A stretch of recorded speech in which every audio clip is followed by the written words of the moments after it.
Salut à tous, j'espère que vous allez bien et... Oui, j'ai changé de lunettes. Alors, pour être honnête avec vous, je sais toujours pas si c'était une bonne idée. Mais de toute façon, vu le prix que j'ai dépensé pour les avoir, bah, j'ai pas d'autre choix que de les assumer maintenant. Oh bah dis donc, dis donc. Oui, je sais. Peut-être me freiner un petit peu sur la bouffe, moi. Sérieusement, si vous n'avez aucun problème de vue, vous ne savez pas la chance que vous avez. Bref, aujourd'hui, on part sur une vidéo plutôt cool, plutôt légère, parce que je viens de courir le semi-marathon et j'ai clairement beaucoup trop de courbatures, même au cerveau, pour faire quelque chose de plus recherché. Bah attention, ça veut pas dire que c'est nul, J'espère. Du coup aujourd'hui on part sur une vidéo tag série. Je me suis inspiré de la chaîne Binge Doctor et le concept est super simple. J'ai un questionnaire sur le monde des séries et je dois simplement répondre et vous donner mon avis aux questions qui me sont proposées. De cette façon ça me permet de vous donner mon avis et quelques recos de façon assez rapide sur des séries et des thèmes assez particuliers. Et en plus, vous pouvez aussi participer dans les commentaires puisque je vous ai mis la liste de toutes les questions dans la description. J'ai rien compris. Non, ou alors c'est moi. Non, moi non plus, j'ai rien compris. Alors, je préfère prévenir tout de suite, il y a sûrement des avis avec lesquels vous ne serez pas d'accord, mais c'est pas grave, le but c'est pas de dire que vous avez forcément tort et que j'ai absolument raison. Non, on est ici pour partager, pour échanger et se faire découvrir des séries. C'est ça le principal. Même s'il est vrai, et c'est pas moi qui le dis, c'est ma mère, que j'ai rarement tort. Sur ce, on perd pas plus de temps, sauf si vous tenez à complimenter ma veste, qui est absolument sublime. C'est vrai. C'est parti. Ah, et si jamais vous entendez des bruits chelous parfois en arrière-plan, c'est normal, il y a des travaux dehors et à l'intérieur de l'immeuble. Je vais péter un câble. La série qui m'insupporte le plus. J'en ai franchement aucune idée parce que généralement, quand il y a une série que je n'aime pas, je la regarde pas, donc a priori, j'ai pas trop de problème avec ça. Maintenant, si je dois vraiment donner une réponse, je dirais Grey's Anatomy. I hate it. I hate it so much. Je sais, c'est un petit peu la série dont on n'a pas le droit de toucher, mais je sais pas, j'y arrive pas avec elle, il y a un truc qui sonne faux. Alors, je reconnais toutes ses qualités, les thèmes abordés, la diversité du casting, l'empowerment accordé aux personnages féminins, et je sais pas, mais j'ai l'impression que si on va au-delà de l'apparence qui est absolument parfaite, tout ce qu'on trouve en dessous, c'est juste du cliché de tous les clichés possibles. Sans déconner, j'ai l'impression qu'on passe toujours plus de temps à s'intéresser aux histoires sentimentales qui sont toujours what the fuck des personnages principaux, plutôt que des cas médicaux. Et puis, je sais pas, mais il y a que moi que ça choque de voir qu'il y a quasiment, voire même plus de personnages tués au casting de Grey's Anatomy, et là je parle des personnages principaux, que dans NCIS, qui est une série policière. À un moment donné, ça va, je sais bien qu'il y a les aléas de la vie et qu'il y a parfois de la malchance, mais là, ils ont carrément construit l'hôpital sur un cimetière indien. Je vois que ça tellement c'est ridicule. La série française que j'aime bien. Si je devais citer des séries terminées, je dirais forcément Au service de la France et Platane, qui sont des sommets de l'humour totalement sous-coté. Avez-vous rêvé de voir la zézette de ma fille? Non, non. Avez-vous envie de mettre votre zigouillou dans son zigouigoui? Non, non, non, pas dans son zigouigoui. Mais du coup, autant parler d'une série qui est encore diffusée, comme ça peut vous motiver à la regarder. Et c'est Parlement. Le principe est super simple, on y suit Samy qui est un jeune assistant parlementaire qui fait ses premiers pas au Parlement européen et qui doit aider son député qui n'est clairement pas fait pour ce job dans un monde de requins hallucinant. C'est frais, c'est drôle, c'est bien joué, c'est bien pensé, il n'y a absolument aucun défaut. Et puis surtout dans Parlement, il y a l'une de mes scènes préférées de toute l'histoire des séries ever, parce qu'elle décrit parfaitement ma situation sentimentale. Je pense qu'elle a des sentiments pour moi, que c'est compliqué, disons, d'avoir une... compte tenu du contexte, de la politique, c'est une galère, quoi. Mon genre préféré. Bah si je vous dis que dans mon top 3 des séries préférées, il y a Scrubs, How I Met Your Mother et Seinfeld, je pense que c'est plutôt évident, mon genre préféré, c'est la fantasy. Ben non, c'était une blague. Ok. Mon genre préféré, c'est la comédie. Excusez-moi, mais j'aime l'humour, j'aime rire. Ouais, bon, autant j'aime les séries qui me font rire, autant je sais pas faire rire les autres. Mon genre détesté. C'est pas un genre que je déteste parce que j'en ai beaucoup regardé, et en plus ma série préférée se passe dans un hôpital, mais je ne peux plus regarder de séries médicales. Ça n'a rien à voir avec la qualité des intrigues, des castings et autres, c'est juste que, en grandissant, je suis devenu hypocondriaque.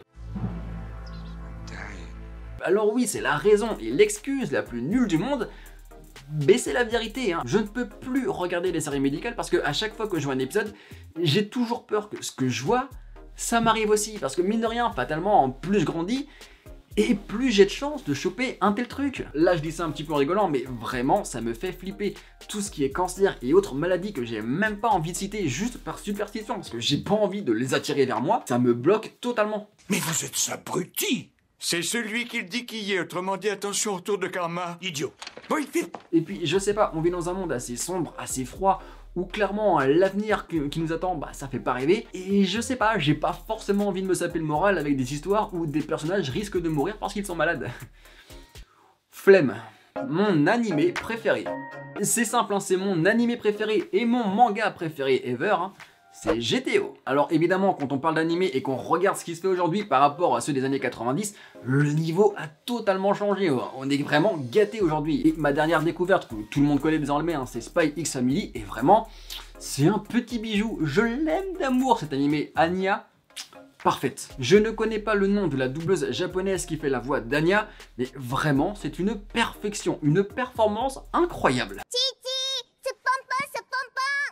Mais je sais pas, je resterai toujours connecté à GTO. Et en même temps, c'est pas vraiment surprenant comme choix, parce que quand on regarde GTO et certaines de mes séries préférées, bah il y a des similitudes hein, qui sautent aux yeux. Je pense notamment à Scrubs et à How I Met Your Mother, où au premier plan, il va y avoir un humour très cartoonesque, très gaguesque, et quand on regarde ce qu'il y a derrière, et ben on aperçoit une réalité parfois sombre, parfois triste, mais toujours juste. Et c'est ce qu'on retrouve dans GTO avec Onizuka, où derrière ses airs de loser bad boy, se cache un personnage terriblement humain, prêt à tout pour aider ses élèves.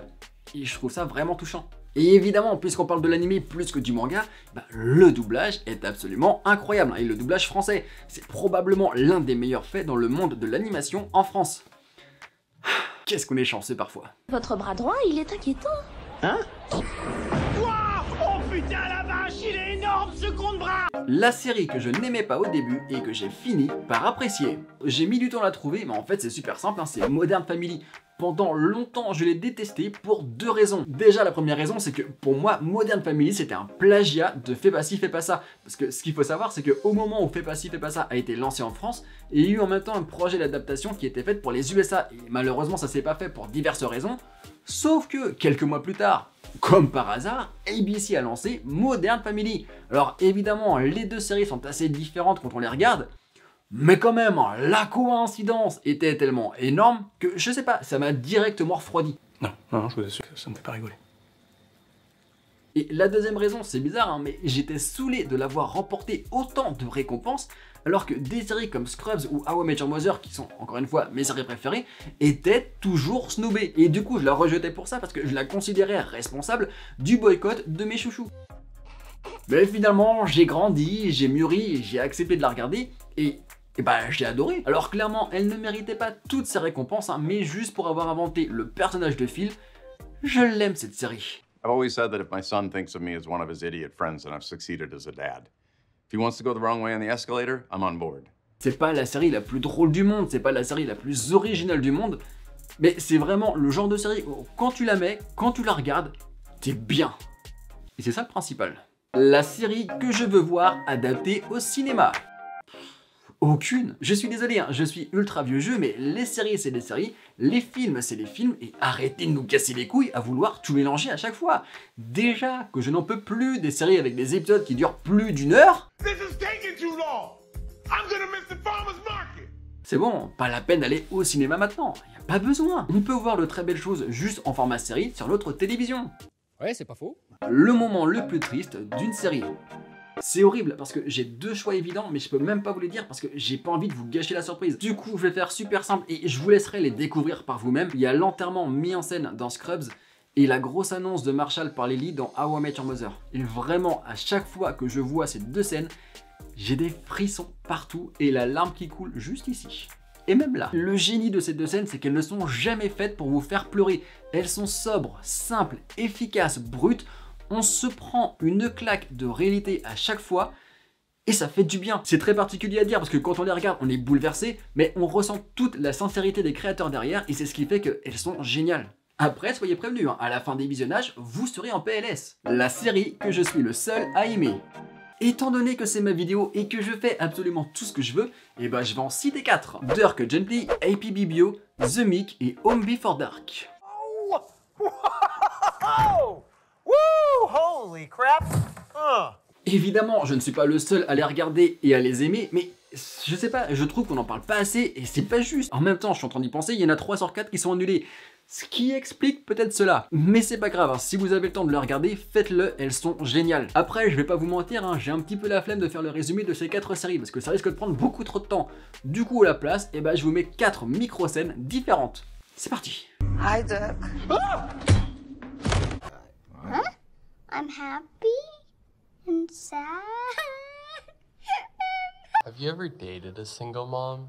Yeah, one time, but she had a C-section, so it was all good.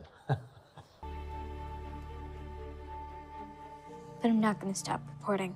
Au moment où je tourne cette vidéo, je sais pas du tout ce que j'ai choisi comme extrait et à quoi ça ressemble au montage, mais j'espère que ça vous a donné envie, hein, parce que vraiment, ça vaut le coup. La série qui me fait rêver.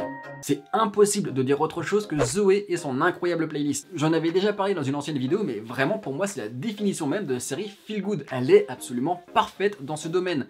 C'est mignon, c'est beau, c'est drôle, c'est original, c'est frais, c'est bien joué, c'est...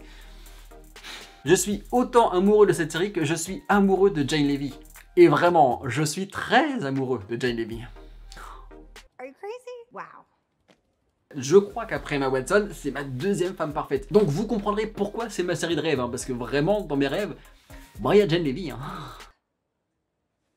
C'est drôle parce que tout à l'heure je disais que je pouvais pas regarder de série médicale parce que ça m'angoissait, et quand on y pense, hein, dans Zoé et son incroyable playlist, il y a toute une intrigue autour de la maladie qui est assez lourde, assez triste et assez sombre, mais pourtant je la trouve incroyable. Elle a une touche très particulière, une façon de faire, d'aborder les sujets qui est brillamment pensée. Encore une fois, je l'avais dit dans mon ancienne vidéo, mais cette série je l'ai regardée à un moment donné où ça allait pas très bien dans ma vie, et cette série a eu l'effet d'un pansement. Avec sa façon d'aborder les choses, elle fait du bien. I'm not crying, you're crying. La série qui me rend nostalgique. Si on parle de nostalgie pure, je vais forcément aller sur quand j'étais enfant, et du coup le choix il est évident, c'est La Vie de famille. Je crois, hein, dans mes souvenirs, que c'est la toute première série que j'ai regardée avec mes parents. Tous les dimanches soirs, juste avant d'aller se coucher et avant d'aller à l'école le lendemain, on se réunissait devant la télé pour regarder les nouvelles aventures de Steve Urkel. Et c'était incroyable de pouvoir partager ce moment avec mes parents, parce que quand on est enfant, généralement, on a notre univers avec les dessins animés et trucs comme ça, tandis que les parents ont leurs propres problèmes, leur univers d'adulte, et c'est rare de trouver quelque chose qui nous rassemble. On avait cette petite tradition, et du coup, on rigolait des mêmes choses ensemble. Et quand on est enfant, c'est kiffant de pouvoir partager quelque chose avec ses parents, de se dire qu'on est au même niveau pour une fois. Et il y a pas longtemps, je me suis refait la série, et à chaque fois qu'il y avait le générique qui passait, je me revoyais à 9 ans ou 10 ans devant ma télé à regarder ça avec mes parents. Et c'est incroyable. Calme-toi, Carl, du calme. C'est très dangereux de réveiller un somnambule. Aucun problème, je le tuerai quand il se réveillera. Ça va comme ça? Et puis en plus, je dois l'avouer, hein, c'est la première série qui m'a fait rêver avec ces épisodes spécial Noël ou Halloween où on voyait les décos, les machins, trucs comme ça, où je me suis dit, ouais, c'est un autre univers, hein, vraiment les USA, et je veux vivre ça. La série qui me rappelle l'adolescence. Pour être honnête, j'ai jamais vraiment regardé de séries pour ados à l'époque parce que je me suis jamais senti représenté par ces séries-là. À chaque fois, les personnages étaient super beaux, super musclés, super bien foutus. Tout le monde se tournait autour, tout le monde vivait des trucs incroyables. Alors que moi, j'étais moche, j'étais sur MSN, j'avais un Skyblog. Ouh! Ah bah c'est sûr que quand tu vois des ados faire la fête au bord de la plage ou se déchirer dans des triangles amoureux incroyables, et que toi t'es juste en train d'envoyer des whiz sur MSN, bah, tu te sens pas vraiment impliqué par les histoires. Mais bon, si je dois en citer une, je vais forcément dire Skins, parce que pour une fois, on avait des personnages à peu près normaux qui vivaient des trucs à peu près normaux. Alors évidemment, quand on prend un peu de recul, on se rend compte quand même que c'était déjà un petit peu what the fuck par rapport à la vie classique d'un ado, mais c'était rafraîchissant. Et puis surtout, le final de la saison 1, c'était une masterclass absolue. Vraiment, tu ne t'attends absolument pas à ça. Tu te demandes même ce que tu regardes, mais qu'est-ce que tu kiffes. Après, encore une fois, je le précise, hein, je me sentais pas du tout représenté par cette série, hein, parce que même si Sid c'était le loser qui à la limite pouvait me ressembler, bah il vivait comme des trucs un peu plus what the fuck que moi. I love you. Huh? Nothing. Encore une fois, je le rappelle, moi je passais mon temps à envoyer des whiz et à tenter d'être Skyblog star sur Skyblog. Putain, elle était nulle mon adolescence. Unpopular opinion de série. Mais alors là, c'est super simple. La fin d'How I Met Your Mother est absolument parfaite et totalement cohérente. Et si vous n'êtes pas d'accord, eh ben, c'est juste que vous ne l'avez pas compris et que vous êtes simplement déçu parce qu'elle ne répond pas à vos envies. I can't believe this. I kept this story short and to the point, and you guys still missed it. Ça fait du bien de le dire. Alors je suis désolé, je ne vais pas entrer dans les détails pour vous expliquer le pourquoi du comment parce que j'ai justement prévu de faire une vidéo un petit peu plus tard sur le sujet. Mais c'est toujours important de le rappeler, hein, la fin d'How I Met Your Mother est parfaite. Awesome. Le chef-d'œuvre officiel qui te gonfle. Breaking Bad. Alors attention, j'adore la série et je la trouve incroyable. Mais je suis désolé, déjà contrairement à ce que tout le monde peut dire, elle a plein de défauts, elle est pas juste parfaite, non. Les 2 premières saisons, faut se donner un coup de pied au cul pour pouvoir la regarder normalement, ce qui en soi n'est pas normal. Et de 2, bah son spin-off Better Call Saul est carrément meilleur. Voilà, c'est dit. Non mais à un moment donné, faut dire les termes. Hein. Alors j'ai conscience que sans Breaking Bad, Better Call Saul n'existerait pas. Mais je suis désolé, même si Vince Gilligan est effectivement un génie, bah, je trouve que Peter Gold, hein, qui est le créateur de Better Call Saul, n'a absolument rien à lui envier en matière de mise en scène, de photographie, d'idées créatives et surtout de narration. It's all good, man. Parce que oui, encore une fois, faut dire les termes, Better Call Saul bat Breaking Bad sur 2 points très importants, une narration beaucoup plus fluide et des personnages beaucoup plus humains, ce qui renforce la puissance du récit. Et je vois déjà les gens venir dire « Alors ouais, mais franchement, les premières saisons de Better Call Saul, elles sont pas ouf !» Ouais, c'est vrai, et vous savez pourquoi? Parce que Vince Gilligan était impliqué dans les toutes premières saisons. Une fois qu'il est parti, Better Call Saul a totalement décollé. Ah bah, y a pas de hasard, hein. You get the picture? Yeah. Yeah. La série la plus gênante. Curb Your Enthusiasm. C'est simple, hein, si vous pensez que The Office est malaisante, mais vous n'êtes pas prêt pour cette série. Larry David, qui est le co-créateur de Seinfeld, est absolument monstrueux. Le cringeomètre à chaque épisode explose. No one wants to see this. It's very disturbing. 2 people aren't allowed to be happy? Well, you're allowed to be happy, but not in front of me, so let's move it down. À chaque fin d'épisode, je suis obligé de changer de t-shirt tellement j'ai transpiré de malaise. Et c'est génial! Thank you. La série à voir pour découvrir un aspect essentiel de ma personnalité. Scrubs, c'est drôle avec un univers assez cartoonesque, c'est triste avec le rappel d'une réalité toujours un petit peu brutale, c'est créatif et c'est porté par des personnages qui refusent de grandir. Cette série a clairement été inventée pour moi et c'est un bonheur de tous les instants, c'est une pépite. Alors pour l'instant, j'ai pas encore trouvé de tatouage parfait à me faire pour signifier mon amour pour cette série, mais ça va venir. J'ai eu un tatouage. On t'a juste peint le visage quand on t'a bisuté. J'étais un puma. Salut. Une belle découverte série à faire partager. C'est la série la plus sous-cotée, celle dont on n'entend jamais parler alors qu'elle ne cesse de se bonifier au fil des saisons, c'est Mrs. Maisel sur Prime Video. L'histoire suit une femme dans les années 60 qui se sépare de son mari et qui se lance dans le stand-up. C'est simple, hein, vous faites une liste de toutes les qualités possibles pour une série et vous verrez que Mrs. Maisel les coche toutes. Elle est incroyable, elle est drôle, elle est belle, elle est parfaite. Ah, je l'aime d'amour cette série. Oui, j'aime beaucoup de séries d'amour, mais celle-ci vraiment, c'est une pépite. Et d'un côté, je suis content de voir qu'on n'est pas beaucoup à la regarder parce qu'il y a ce sentiment de ah, c'est mon petit truc à moi, mais d'un autre, ça me saoule de voir que personne n'en parle. Parce que vraiment, tout le travail, tout le talent mis derrière, c'est bluffant. Et je comprends pas pourquoi elle ne prend pas autant. Shit happens. You should be a bigger man and just let it go. Well, I'm a woman, so that. Donc vraiment, regardez-la s'il vous plaît, il n'y a pas beaucoup d'épisodes et vous ne le regretterez pas. En plus, il y a l'acteur qui jouait Monk. Et que demander de plus? God damn it, God damn! I'm fine. Ah, cette vidéo est enfin terminée parce que ce que vous savez pas, c'est que j'ai un train à prendre dans 1 heure et je sais même pas si je vais réussir à l'avoir. Yes! Je vous rappelle que j'ai mis le questionnaire dans la description, donc n'hésitez pas à y répondre et moi je vous dis à la prochaine.